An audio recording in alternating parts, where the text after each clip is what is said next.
नमस्कार दोस्तों, स्वागत है आपका हमारे YouTube channel daily GK dose में। आज है 12 जून और 12 जून से करंट अफेयर्स के इतने भी इम्पोर्टेंट क्वेश्चंस हैं हम लोग यहाँ पे डिस्कस किया जाएगा। तो शुरू करते हैं बिना किसी पंचायत के अपने सेशन को। पहला क्वेश्चन, किस बॉलीवुड अभिनेत्री को मालदीव की वैश्विक ब्रांड एम्बेसडर नियुक्त किया गया है? Who was appointed as the brand ambassador, global brand ambassador for Maldives? Option है आपके दीपिका पादुकोण, कैटरीना कैफ, आलिया भट्ट या प्रियंका चोपड़ा। तो अभी हाल ही में कैटरीना कैफ जी मालदीव की वैश्विक ब्रांड एम्बेसडर नियुक्त किया गया, यानी कि global brand ambassador. Option number B correct है इस क्वेश्चन का। Maldives marketing and public relations corporation MMPRC ने कैटरीना कैफ को अपना ग्लोबल टूरिज्म एम्बेसडर घोषित किया है। यह कदम पीएम मोदी की प्रस्तावित मालदीव यात्रा से कुछ सप्ताह पहले उठाया गया ताकि भारत मालदीव पर्यटन संबंधों को नया आयाम दिया जा सके। इस नियुक्ति का उद्देश्य मालदीव को एक लग्जरी ट्रैवल डेस्टिनेशन के रूप में वैश्विक स्तर पर प्रचारित करना है। अगला सवाल, माफ करिएगा। पुरी उड़ीसा में जगन्नाथ रथ यात्रा 2025 की शुरुआत किस तिथि को स्नान पूर्णिमा के साथ हुई है? On which day did the Jagannath रथ यात्रा 2025 begin with स्नान पूर्णिमा इन पुरी उड़ीसा? ऑप्शन है आपके 5 जुलाई 2025, 10 जून 2025, 12 जून 2025 या 11 जून 2025। तो पुरी में जगन्नाथ रथ यात्रा 2025 की शुरुआत 11 जून 2025 के स्नान पूर्णिमा के साथ हुई है। तो ऑप्शन नंबर डी करेक्ट है इस क्वेश्चन का। जगन्नाथ रथ यात्रा 2025 की शुरुआत 11 जून को स्नान पूर्णिमा के साथ हुई। स्नान पूर्णिमा पर भगवान जगन्नाथ, बलभद्र और देवी सुभद्रा को 108 कलश पवित्र जल से स्नान कराया जाता है। यह अनुष्ठान स्नान मंडप नामक विशेष मंच पर आयोजित होता है और रथ यात्रा का शुभारंभ इसी से माना जाता है। अगला सवाल है, वस्त्र निर्यात पर कार्यबल की पहली बैठक किसकी अध्यक्षता में आयोजित की गई? Who chaired the first meeting of the task force on textile exports?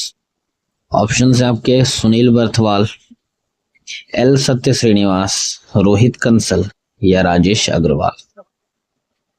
तो वस्त्र निर्यात पर कार्यबल की पहली बैठक इसकी अध्यक्षता की है सुनील बर्थवाल जी, यानी कि ऑप्शन नंबर ए करेक्ट है इस क्वेश्चन का। वस्त्र निर्यात से जुड़े मुद्दों पर चर्चा करने के लिए यह पहली बैठक 10 जून 2025 को दिल्ली में आयोजित की गई थी। इस बैठक की अध्यक्षता वाणिज्य सचिव श्री सुनील बर्थवाल ने की। कार्यबल का उद्देश्य हितधारकों को एक मंच पर लाकर वस्त्र क्षेत्र से जुड़े समस्याओं को सुलझाना भी है।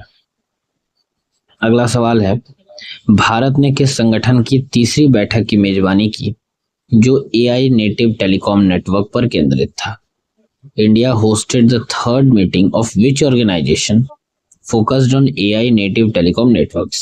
ऑप्शन है आपके OECD, ITU, FGAINN, IEEE या G20 टेक काउंसिल।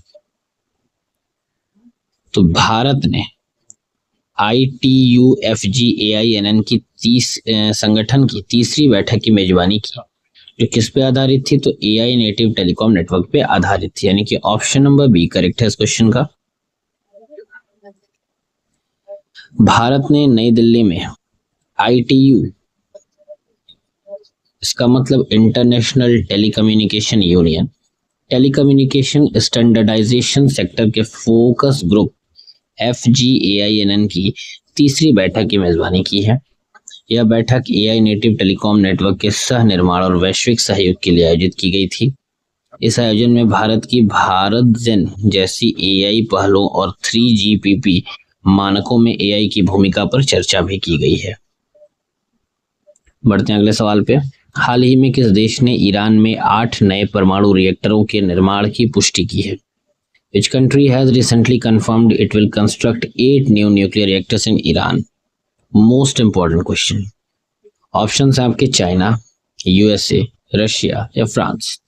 तो अभी हाल ही में रशिया ने ईरान में 8 नए परमाणु रिएक्टरों के निर्माण की पुष्टि की है, यानी कि ऑप्शन नंबर सी करेक्ट है। मतलब रशिया जो है ईरान में 8 नए परमाणु रिएक्टर केंद्र बनाएगा। ईरान के परमाणु ऊर्जा संगठन AEIO के प्रमुख मोहम्मद इस्लामी, इन्होंने पुष्टि की कि रूस 8 नए परमाणु रिएक्टर बनाएगा। यह दोनों देशों के बीच लंबे समय से चले आ रहे ऊर्जा सहयोग का हिस्सा है। इन रिएक्टरों का निर्माण रूस की कंपनी रोसैटम द्वारा किया जाएगा। अगला सवाल है, हाल की एक रिपोर्ट के अनुसार भारत का लेपर्ड कैपिटल कौन सा शहर बना है?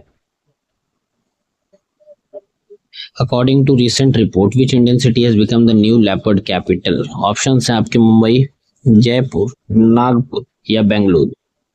तो भी हाल ही में रिपोर्ट के अनुसार भारत का लेपर्ड कैपिटल बेंगलुरु बना है, यानी कि ऑप्शन नंबर डी करेक्ट है इस क्वेश्चन का। होले मट्टी नेचर फाउंडेशन द्वारा किए गए कैमरा ट्रैप सर्वेक्षण में खुलासा हुआ कि बेंगलुरु में अब 80 से 85 तेंदुए हैं। यह संख्या मुंबई में 54 तेंदुओं से अधिक है, जिससे बेंगलुरु अब भारत का प्रमुख शहरी तेंदुआ क्षेत्र बन गया है। बेंगलुरु के आसपास के जंगलों, विशेषकर बन्नेरघट्टा नेशनल पार्क क्षेत्र में इसकी उपस्थिति बढ़ रही है।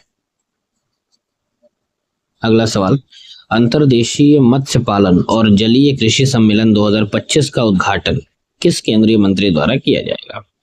Who will inaugurate the Inland Fisheries and Aquaculture Summit 2025?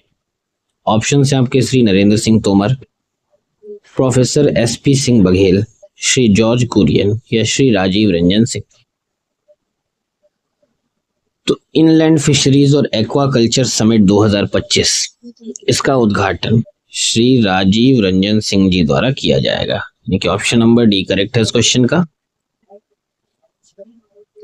मत्स्य पालन, पशुपालन और डेयरी मंत्री श्री राजीव रंजन उर्फ ललन सिंह 13 जून 2025 को मध्य प्रदेश के इंदौर में इस सम्मेलन का उद्घाटन करेंगे। ध्यान रखिए 13 तारीख को होने वाला है।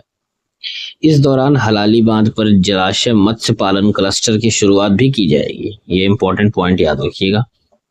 यह कार्यक्रम प्रधानमंत्री मत्स्य संपदा योजना के तहत आयोजित किया जा रहा है। बढ़ते हैं अगले सवाल पे। पोषण पोया त्योहार किस देश में बौद्ध धर्म के आगमन की याद में मनाया जाता है? The Posan Poya festival commemorating the arrival of Buddhism is celebrated in which country?